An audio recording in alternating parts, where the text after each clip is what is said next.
उसको एड्रेस किया जाता, क्या पॉलिसीज़ है उसको क्रिटिसाइज़ किया जाता। आप पार्टी पॉलिसीज़ डिस्कस करो, आप पार्टी का जो मैनिफेस्टो है उस पर अगर पार्टी नहीं है या फिर कोई ऐसे मामला है उसको डिस्कस करो। आप किसी की ज़ातियात पे आ जाओ कि अगर लॉबी में गए तो हाथ पैर तोड़ देंगे, उस तरह की बात तो मुनासिब ही नहीं है किसी पार्लियामेंट के अंदर। और एमक्यूएम ने तो उसका जवाब आसिफ हसनैन भाई ने तकरीर करके दिया, उस दौरान आबिद शरील ने गाली बकी। आपके खुर्रम दस्तगीर ने एक चैनल पे कंफर्म भी किया कि हाँ गाली हमारी तरफ से बकी गई थी, जो कि नहीं होना चाहिए था। अगर पार्लियामेंट में बैठे हुए 6-6 दफ़ा आए हुए लोग इस तरह की हरकतें करेंगे तो एजिटेशन तो होगा। आसिफ हसनैन ने तकरीर का जवाब दिया और जवाब देने के साथ इनको तहम्मुल से सुनना चाहिए था। हनीफ अब्बासी और आबिद शरील उठ के ऐसे आए शायद कि वो समझे कि एमक्यूएम वाले नहीं है, ये रायवंड के कोई नौकर बैठे हुए हैं। अवाम का मैंडेट लेके आए हुए हैं, अवाम के मैंडेट का एहतराम मुझ समेत सबको करना चाहिए। और जहाँ तक आपने गैलप सर्वे की बात की, पाकिस्तान के 18 करोड़ की आवाम में 3000 लोगों का जिसे सैम्पल सर्वे जिसको कहा जाता है, वो मनपसंद डेटा होते हैं और मनपसंद डेटा पे मनपसंद नताइज की बात की जाती है। तो 3000 लोगों के डेटा से पाकिस्तान की पब्लिक का ओपिनियन सामने नजर नहीं आता। जहां तक बात इंडिपेंडेंट है ऋषिद साहब, ये इंडिपेंडेंट सर्वे है, किसी पॉलिटिकल पार्टी ने नहीं किया, किसी चैनल ने नहीं किया, आपने या समा टीवी ने सर्वे कराया, मैं इसकी बात नहीं कर रहा। मैं तो बात कर रहा हूँ 3000 लोगों की ना। मैं तो कहता हूँ 18 करोड़ अवाम में से हर शहर की रिप्रेजेंटेशन कितनी है और कुछ मखसूस हलकों में जाके मखसूस लोगों से बात की जाए तो मखसूस रिजल्ट ही आएगा। तो गैलप सर्वे तो कितने आते हैं और कितने चले जाते हैं। अवाम का मैंडेट सबसे बाख्तियार मैंडेट है, वो वोट के जरिए तब्दीली लाना चाहते हैं। हाँ, निज़ाम तब्दील होना चाहिए, मोरूसी सियासत नहीं होनी चाहिए, आजमूदा चेहरे दोबारा नहीं आना चाहिए, पाकिस्तान की यंग नस्ल को आना चाहिए, पाकिस्तान के डॉक्टर्स इंजीनियर्स को आना चाहिए, इलेक्शन में हिस्सा लेना चाहिए। लेकिन इलेक्शन को इतना महंगा कर दिया गया है, इलेक्शन को इतना महंगा कर दिया गया है कि हर आदमी की ताकत नहीं है। ठीक है, एक ब्रेक ले रही हूँ, ब्रेक के बाद आएंगे। अगर निज़ाम को बेहतर करना है तो उसके लिए पॉलिटिकल मेच्योरिटी भी होनी चाहिए। वो पॉलिटिकल मेच्योरिटी कब आएगी? पाकिस्तान में कॉन्टिन्यूटी, लोग इस वक्त जमहूरी हुकूमत के ऊपर टेक्नोक्रेट्स को क्यों फौकियत दे रहे हैं, और खुदा न खास्ता कहीं अवाम जो है वो जमहूरियत से, सियासतदानों से इतने मायूस ना हो जाए कि कल को तीसरे ऑप्शन के लिए भी वो देखें। इस पर हम बात करेंगे, एक छोटी सी ब्रेक, मिलते हैं ब्रेक के बाद।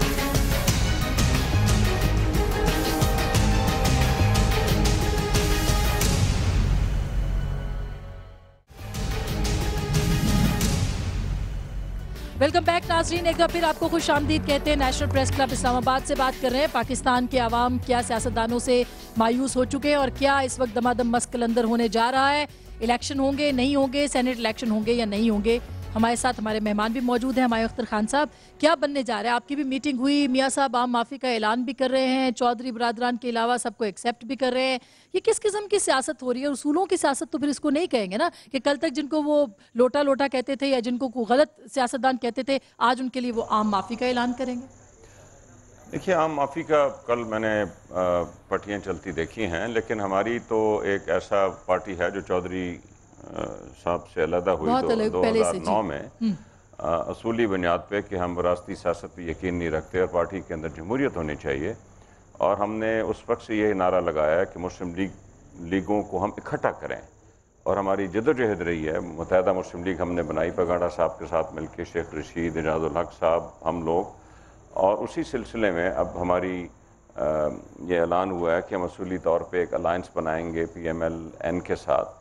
तो हमारी तो जद्दोजहद ये है कि जो मुस्लिम लीग का वोट बैंक है वो टूटे ना, और हम देखते हैं कि जो मुस्लिम लीगी वर्कर है उसकी ये ख्वाहिश है कि तमाम मुस्लिम लीगें इकट्ठे होकर अगला इलेक्शन लड़ें। तो इसमें कोई बेअसूली नहीं। बेअसूली तो हम समझते हैं कि जिस तरह कोई पार्टी टूट के हुकूमत में बैठ जाए और वो वजारतें ले ले और फ़ायदे उठाने शुरू कर दे, वो एक बेअसूली हमारी नज़र में होती है। अब इलेक्शन की तरफ हम जा रहे हैं और ये अलायंसेस आपको ज़्यादा से ज़्यादा बनते नज़र आएंगे। और आप देखेंगे कि जो पार्टी ज़्यादातर लोगों को और पार्टियों को अलायंस, एक बड़ा अलायंस बना लेगी, अवाम की नज़र में रिप्लेसमेंट वो पार्टी बन के, तो फिर उस हिसाब से तो तारिक फजल साहब, जरदाई साहब तो फिर छा गए हैं ना, उन्होंने तो सबके साथ अलायंस कर लिया। आप तो तनहा खड़े हैं, सियासी तन्हाई का शिकार हैं आप। मैं आपको अर्ज़ करूं कि ये जो आप बात कर रही हैं कि आप लोग पहले उन्हें लोटे कह रहे थे और अब आपने उन्हें एक्सेप्ट करने की बात की है, तो गुजारिश ये है कि जरदारी साहब तो इन लोगों को कातिल लीग कह रहे थे और उसके बाद उन्होंने सिर्फ इक़्तिदार के लिए और अपनी इस इक़्तिदार की कुर्सी को बचाने के लिए उन्हें साथ बिठाया है। हमारे तो वो लोग जो हैं हमारे अपने लोग हैं, हम तो उन्हें कहेंगे कि सुबह का बुला अगर शाम को घर आ जाए तो उसे हम वेलकम कहेंगे, वो तो हमारे अपने लोग हैं। तो ये पहले कहना था ना, दूसरी जो बात है सेनेट इलेक्शन करीब आ गया तो आपको ये सारे उसूल सेनेट के इलेक्शन में कुछ नहीं है, ये बहुत ज्यादा इसको हाइप क्रिएट की जा रही है। सेनेट के इलेक्शन से simple majority Pakistan peoples party senate के इलेक्शन में नहीं लेके जा रही। वो मेजॉरिटी जिसकी बात हो रही है वो ANP को, PMLQ को, इनको मिला के वो सेनेट की मेजॉरिटी बनती है। वो अगर ये जमातें इससे अलहदा होगी तो यकीनन वो मेजॉरिटी इनकी नहीं रहेगी। हम तो इस वक्त तब्दीली की बात इसलिए कर रहे हैं, जो आपने पहले भी मुझसे सवाल पूछा था, कि इस वक्त लोग मजीद मुतहम्मिल नहीं हो सकते जिन हालात में से मुल्क गुजर रहा है। और जो आपने कहा ना मायूसी, तो मैं ये अर्ज करता हूँ, आपसे भी मेरी गुजारिश है कि आप इसको वजाहत फरमाया करें जब भी आपके प्रोग्राम्स होते हैं, कि ये लोगों की मायूसी जमहूरियत से नहीं है, ये मायूसी गवर्नमेंट से है। ये बड़ा फर्क है, ये मायूसी पीपल्स पार्टी की गवर्नमेंट से है, लोग जमहूरियत से नहीं है। आप इस गैलप को तो मानते हैं ना, इसमें तो आपकी मकबूलियत सबसे ज्यादा है। बिल्कुल हम मानते हैं और कह रहे हैं कि बेहतर है आपसे, इवन मियां साहब से। जी जी सर, देखिए टेक्नोक्रेट जो है उसकी हमारे आइन में किसी किस्म की कोई गुंजाइश नहीं है। हमारे आइन में गुंजाइश केयर टेकर। लेकिन लोग तो मायूस हो रहे हैं ना हमारे साथ। लोग प्रोबेबली कह रहे हैं, वो शायद सवाल मुझे नहीं पता क्या पूछा गया, शायद सवाल ये पूछा गया कि इस गवर्नमेंट से टेक्नोक्रेट्स बेहतर होंगे, तो वो शायद उन्होंने जरूर कह दिया। नहीं, नवाज शरीफ वर्सेस टेक्नोक्रेट्स तो कोई टर्म नहीं। और मैं आपको ये वसूख से कह सकता हूँ कि इस मुल्क में जब तक, एक तो हमारे टेक्नोक्रेट्स जो आते हैं वो वाशिंगटन से बस्ता उठा के आते हैं और उधर ही वापस चले जाते हैं, तो इस तरह के टेक्नोक्रेट हमें तो नहीं चाहिए। दूसरा जी, टेक्नोक्रेट जो होता है वो किसी चीज का स्पेशलिस्ट तो होगा, लेकिन हुकूमत चलाने का स्पेशलिस्ट नहीं होता, वो हमेशा आके इस्लामाबाद में नाकाम होता है। अप्रिशिएट करें कि इस दौर में जब लोगों का जीना मुश्किल है, लोग अपने बच्चे खुदा न खास्ता फरोख्त कर रहे हैं, इस दौर में भी लोगों ने फौज को कहा कि उसके पास इक़्तिदार नहीं होना चाहिए, बिल्कुल दुरुस्त है, जमहूरियत होनी चाहिए मुल्क में, ये लोगों को मैं सलूट पेश करता हूं। लेकिन जो सूरत हाल है बड़ाई साहब, आप क्या कहेंगे? तब्दीली के लिए लोग बात कर रहे हैं, तब्दीली के हक में बात कर रहे हैं, टेक्नोक्रेट्स को आपके ऊपर कर रहे हैं, माइनस में आपकी पार्टी के सारे लीडर जा रहे हैं, मुल्क किधर जा रहा है? आपसे नहीं संभाला जा रहा, ये क्यों नहीं तस्लीम कर लेते आप? मैं थोड़ा सा टाइम चाहूंगा। देखिए, जहां तक गैलप सर्वे का तल्लक है, सर्वे ये जैली सर्वे होते हैं, किसी को पता ही नहीं कि किसको क्या इनको इख्तियार है सर्वे का इख्तियार एक ही होता है और वो इलेक्शन कमीशन ऑफ पाकिस्तान को है। और अवाम का जब वोट देते हैं तो वोट के जरिए अवाम जो सर्वे देते हैं, जो अपनी राय देते हैं, सबसे बड़ा सर्वे वो होता है। और आपने देखा कि इलेक्शन 2002 हुआ, मैं उसको मिड मार्शल लॉ इलेक्शन कहता हूं। पाकिस्तान पीपल पार्टी ने मुल्क में सबसे हाईएस्ट नंबर ऑफ वोट लिया। 2008 के इलेक्शन हुए, पाकिस्तान पीपल पार्टी ने सबसे हाईएस्ट नंबर ऑफ वोट लिए। ये जो सर्वे, ये किन लोगों का सर्वे है, इसकी कोई अहमियत ही नहीं, ना आइन में है ना अवाम में है। अवाम जो सबसे बड़े मुंसफ हैं, जो फैसला करते हैं, चाहे वो गलगित में फैसला करें, चाहे वो आजाद कश्मीर में करें, चाहे वो इलेक्शन 2008 में करें, चाहे वो सदर मुमलकत के इलेक्शन में अवाम के चाहे साहिवाल में करें। ये डॉक्टर तारिक फजल कह रहे हैं कि चाहे साहिवाल में करें। तारिक फजल साहब, मैंने नहीं कहा। और भी साहब जरा अपना जो खग्गा साहब है उनसे पूछें जरा कि सर्वे क्या होता है। गैलप आपको बताएंगे साहिवाल से।